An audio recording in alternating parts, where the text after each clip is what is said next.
자본주의도 공산주의도 정답이 아니었다면 그 다음은 대체 뭘까요? 그렇죠. 한 사회의 경제, 정치, 그리고 윤리까지 이걸 완전히 새로운 원리로 재구성한다는 게 가능하기는 할까요? 네. 당신께서 보내주신 공생공용공의 천국사회론이라는 자료가 바로 이 거대한 질문에 대한 하나의 대답을 담고 있습니다. 네, 이 자료는 문선명 선생의 사상을 바탕으로 하는데요. 공생, 공용, 공의주의라는 세 가지 키워드를 통해서 이상사회의 청사진을 그리고 있죠. 그리고 그 모든 것을 관통하는 단 하나의 핵심 원리가 있는데 바로 하나님의 참사랑입니다. 그럼 한번 제대로 파헤쳐보죠. 오늘은 이 독특한 사회 모델이 기존의 시스템들을 어떻게 비판하고 또 어떤 대안을 제시하는지 그 아주 구체적인 설계도를 들여다보겠습니다. 네, 좋습니다. 경제적 소유 문제부터 시작해서 리더를 뽑는 방식, 그리고 우리 삶의 윤리관까지 완전히 뒤바꾸는 이야기니까요. 자, 그럼 경제, 공생주의부터 시작해보죠. 네, 이 자료는 자본주의의 사적 소유랑 사회주의의 국가적 소유를 모두 비판합니다. 그런데 그 이유가 아주 독특해요. 두 시스템 모두에 사랑이 빠져 있다는 겁니다. 맞습니다. 솔직히 처음엔 좀 막연하게 들렸어요. 경제 시스템의 사랑이라니 이게 구체적으로 어떤 의미일까요? 아주 좋은 질문입니다. 이 자료의 관점은 이렇습니다.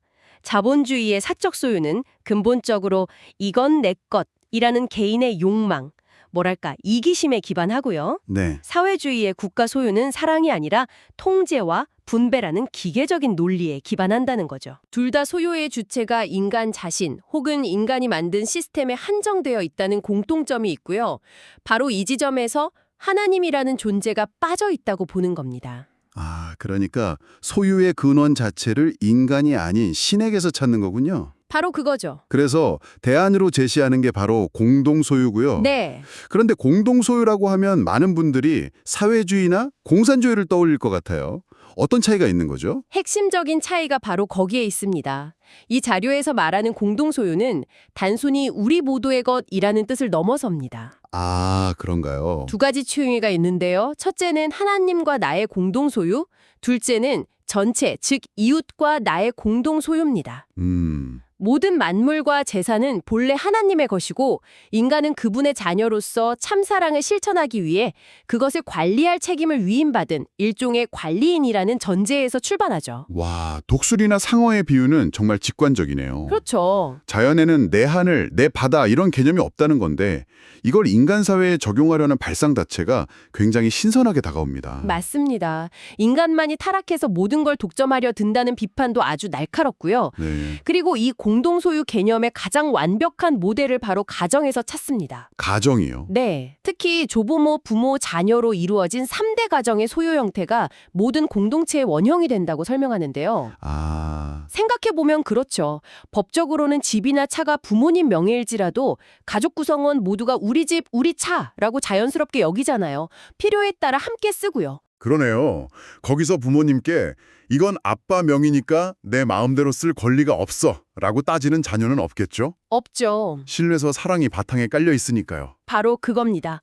이 모델을 사회 전체로 확장하는 거예요. 사회 전체로요? 네, 자료에서는 조부모를 하나님의, 부모를 사장이나 국가 지도자의, 그리고 자녀를 종업원이나 국민에 비유합니다. 아하. 기업도 국가도 결봇 하나의 거대한 가족처럼 사람의 관계로 운영되어야 한다는 이상을 제시하는 거죠. 듣다 보니 여기서 당신도 분명 이런 질문을 떠올리실 겁니다.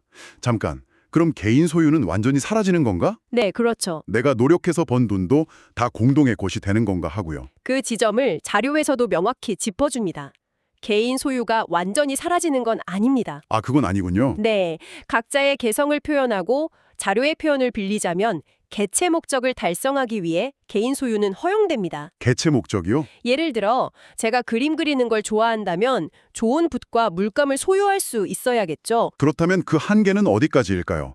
어디까지가 허용되는 개인 소유이고 어디부터가 과도한 독점인지 그 기준이 궁금한데요. 그 기준이 아주 흥미롭습니다. 법이나 제도가 아니라 각자의 양심이 그 기준이 된다고 말합니다. 양심이요? 네, 분수에 맞는 정도, 즉 적정 소유를 해야 한다는 건데요. 여기서 중요한 건 그 개인 소유물조차도 궁극적으로는 전체 목적에 기여해야 한다는 점입니다. 전체 목적이요? 제가 좋은 물감으로 그림 실력을 갈고 닦아서 그 그림으로 부모님을 기쁘게 해드리고 이웃에게 아름다움을 선사하는 것처럼 말이죠. 양심에 맡긴다. 정말 이상적인 이야기처럼 들립니다. 하지만 솔직히 걱정도 되네요. 어떤 점이요? 사람마다 양심의 기준이 다를 텐데 제 양심은 50평 아파트를 원하고 다른 사람의 양심은 20평으로 만족한다면 사회적 갈등이 생기지 않을까요? 아, 이 자료에서 혹시 그 기준을 조율해줄 사회적 장치에 대한 언급도 있나요? 아주 현실적인 질문입니다. 이 자료의 논리를 따라가 보면 그 해답은 경제 시스템 자체보다는 다음에 이야기할 정치 그리고 윤리 시스템에서 찾을 수 있습니다. 아, 그렇군요. 모든 구성원이 동일한 가치관과 윤리관을 공유하는 사회라면 양심의 기준도 자연스럽게 수렴될 것이라는 전제가 깔려 있는 거죠. 알겠습니다. 결국 이 경제 모델이 성공하려면 모든 사람이 양심에 따라 행동해야 한다는 그런 전제가 깔려 있군요. 네. 그런데 이런 이타적인 마음을 개인에게만 맡겨둘 수는 없을 텐데요. 자연스럽게 이런 사회를 뒷받침할 정치 시스템은 어떤 모습일지 궁금해집니다. 네, 바로 그 지점에서 공영주의가 등장합니다. 공영주의. 이 자료는 우리가 당연하게 여기는 자유민주주의에 대해 상당히 비판적인 시각을 보여줍니다. 아, 그래요? 네, 자유, 평등, 박애라는 숭고한 이념으로 시작했지만 결국 자본주의와 결합하면서 극심한 부의 편중을 낳았다고 보고요. 정치는 국민을 위한 봉사가 아니라 이권을 차지하기 위한 싸움터로 변질되었다고 진단하죠. 그 원인을 종교 분리에서 찾는다는 점이 특히 눈에 띄네요. 맞습니다. 종교가 제시하던 절대적인 선악의 가치 기준이 정치에서 사라지면서 개인의 자유가 브레이크 없는 이기주의로 흘러갔다는 분석인데 오늘날의 다원주의 사회에서는 상당히 급진적으로 들릴 수 있는 주장이네요. 그렇죠. 그런데 여기서 정말 뜻밖의 해석이 나옵니다. 어떤 해석이죠? 민주주의가 이런 수많은 한계에도 불구하고 신의 섭리라는 거대한 관점에서 보면 딱 하나의 중요한 역할을 완수했다는 겁니다. 중요한 역할이요? 바로 종교의 자유를 보장함으로써 사람들이 자신의 자유의지로 재림 메시아를 맞이할 수 있는 토양을 마련했다는 거죠. 아, 일종의 최종 목적지를 위한 과도기적 정치체제였다. 이런 시각이군요. 네, 정확합니다. 그렇군요. 목적 달성을 위한 하나의 과정으로 보는 거군요. 그렇다면 그 과도기가 끝나고 도달해야 할 이상적인 정치체제, 공영주의의 핵심은 무엇인가요? 가장 충격적인 부분은 리더를 선출하는 방식에 있습니다. 선출 방식이요? 자료에서는 이를 만인이 함께 참가하는 공동정치라고 표현하는데요. 일단 후보자들은 스스로 출마하지 않습니다. 아, 직접 출마하는 게 아니고요. 네, 주변 사람들로부터 저 사람이 우리를 위해 봉사할 사람이라는 추천을 받아야만 후보가 될 수 있습니다. 경쟁이 아니라 서로를 위한 형제자매 관계가 기본 전제인 거죠. 거기까지는 좋네요. 그런데 최종 선택은 어떻게 하죠? 바로 이 지점입니다. 최종 선택은 다수결 투표가 아닙니다. 네, 투표가 아니면 엄숙한 의식과 기도가 동반되는 추천 방식을 통해 이루어집니다. 잠깐만요. 선거가 아니라 추첨이라고요? 네, 추첨입니다. 이건 정말 현대 민주주의의 근간을 흔드는 아이디어인데요. 우리가 아는 모든 정치 시스템은 유권자의 선택을 기반으로 하는데 여기서는 그 최종 단계를 인간이 아닌 신의 뜻에 맡기자는 거군요. 그렇습니다. 이게 어떻게 정당성을 가질 수 있다고 설명하나요? 네, 그야말로 패러다임의 전환이죠. 이 자료의 논리는 이렇습니다. 인간의 판단은 불완전하고 이기심에 물들기 쉽기 때문에 진정으로 공동체 전체를 위한 리더를 뽑을 수 없다는 겁니다. 그래서 충분한 자격을 갖춘 후보들을 추려낸 뒤 마지막 결정은 신에게 맡겨야 한다는 거죠. 아, 추첨 결과에 모두가 깨끗하게 승복하는 것은 그것이 곧 신의 뜻이라고 믿기 때문입니다. 선거 후유증 같은 건 원천적으로 존재할 수 없게 되는 셈이죠. 와, 정말 상상도 못한 방식입니다.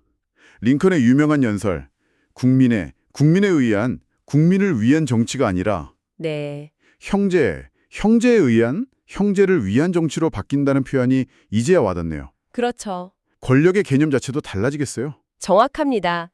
권력이란 더 이상 상대를 강제로 복종시키는 물리적인 힘이 아니고요. 네. 부모가 자식을 위해 희생하고 사랑할 때 자식이 마음에서 우러나와 부모를 따르는 것처럼 리더의 희생적인 사랑에 감동해서 공동체 구성원들이 자발적으로 따르게 만드는 참사랑의 권위라고 새롭게 정의합니다. 자, 그럼 정리해보죠. 경제는 양심에 기반한 공동소유, 정치는 신의 뜻을 따르는 추천과 사랑의 권위. 네. 이 모든 게 작동하려면 결국 사회 구성원 전체의 의식 수준이 엄청나게 높아야 할 것 같습니다. 맞습니다. 이 사회를 지탱하는 정신, 즉 윤리에 대한 마지막 개념, 공의주의가 바로 그 해답이겠군요. 네, 맞습니다. 공의주의는 가치관의 붕괴로 혼란에 빠진 현대사회에 대한 해답으로 공동윤리사회를 제시합니다. 공동윤리사회요? 단어 그대로 사회 구성원 모두가 지위나 배경에 상관없이 똑같은 도덕관과 윤리관을 공유하고 실천하며 사는 사회를 의미하죠.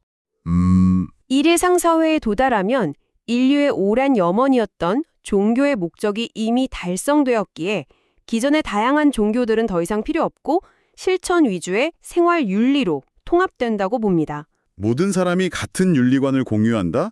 어떻게 그게 가능할까요? 여기서 3대 주체 사상이라는 아주 구체적인 방법론이 등장하던데요. 네, 이 개념을 이해하는 게 핵심입니다. 자료에서는 한 사람이 성장하면서 거치는 3가지 핵심적인 사랑의 공급원을 이야기합니다. 사랑의 공급원이요? 바로 가정의 부모, 학교의 스승, 그리고 직장이나 국가의 관리 책임자, 이들을 3대 주체라고 부릅니다. 아, 그러니까 아이가 자라면서 거치는 3가지 핵심적인 사회 단위의 리더들이군요. 집에서는 부모님, 학교에서는 선생님, 사회에 나와서는 직장 상사나 국가 지도자. 네, 맞습니다. 이 3그룹이군요. 이 3 주체가 각자의 대상, 즉 자녀, 학생, 국민에게 끊임없이 하나님의 참사랑을 베풀고 가르치는 것. 이것이 공동윤리를 실현하는 유일한 방법이라고 말합니다. 아하. 이 3단계에서 일관된 사랑과 윤리를 경험하며 자란 사람은 자연스럽게 사회 전체를 하나의 가족처럼 여기게 된다는 거죠. 네네. 이를 통해 빈곤, 소외, 무지 같은 사회의 모든 격차와 문제가 근본적으로 해소된다고 설명합니다. 결국 모든 것의 시작과 끝이 다시 가정으로 돌아오네요. 맞습니다. 경제 모델의 원형도 가정이었는데 윤리 체계의 뿌리도 가정이군요. 그렇습니다. 그래서 이 사상에서 가정을 매우 중요하게 다룹니다. 특히 4대 격이라는 개념을 제시하는데요. 4대 격이요? 이건 이상적인 가정 안에서 사랑이 순환하는 4가지 핵심적인 관계의 질서를 의미합니다.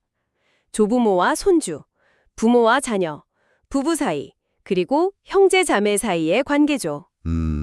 이 4가지 관계에서 막힘없이 참사랑이 오고 갈 때 비로소 완벽한 구와 같은 이상적인 질서가 세워지고 이것이 바로 이상사회의 최소 단위이자 완성된 축소판이라는 겁니다. 자, 오늘 이렇게 공생공영 공의주의라는 하나의 완성된 사회 모델을 깊이 들여다봤습니다. 네, 경제적으로는 사랑에 기반한 공동소유, 정치적으로는 경쟁 대신 추첨을 통한 공동정치, 그리고 윤리적으로는 3대 주체의 사랑으로 유지되는 공동윤리. 그렇죠. 이 3가지가 하나님의 참사랑이라는 하나의 중심축을 향해 톱니바퀴처럼 맞물려 돌아가는 아주 정교한 설교도였습니다. 네, 당신께서 보내주신 이 자료는 단순히 경제나 정치 이론을 넘어섭니다. 인간 사회의 근본적인 운영 원리 전체를 사랑과 가정이라는 키워드로 완전히 재해석하려는 매우 독창적이고 야심찬 시도라고 볼 수 있죠. 네. 우리가 지금 겪고 있는 수많은 문제들의 원인을 전혀 다른 각도에서 진단하고 있다는 점만으로도 충분히 살펴볼 가치가 있었습니다. 오늘 살펴본 이 구상에서 모든 문제의 해결책은 결국 인간 내면의 참사랑 실천으로 귀결됩니다. 네, 그렇죠. 그렇다면 여기서 한 가지 생각해 볼 질문이 남습니다. 이 모든 구상은 하나님과 참사랑이라는 특정 종교적 신념을 전제로 하고 있습니다. 네. 오늘 위그 살펴보니 독창적인 사회 시스템의 여러 아이디어들, 예를 들어 추첨제 민주주의나 가정 모델의 사회적 확대 같은 것들을 그 종교적인 토대와 분리해서 생각해 볼 수도 있을까요? 아니면 이 둘은 근본적으로 뗄 수 없는 하나일까요?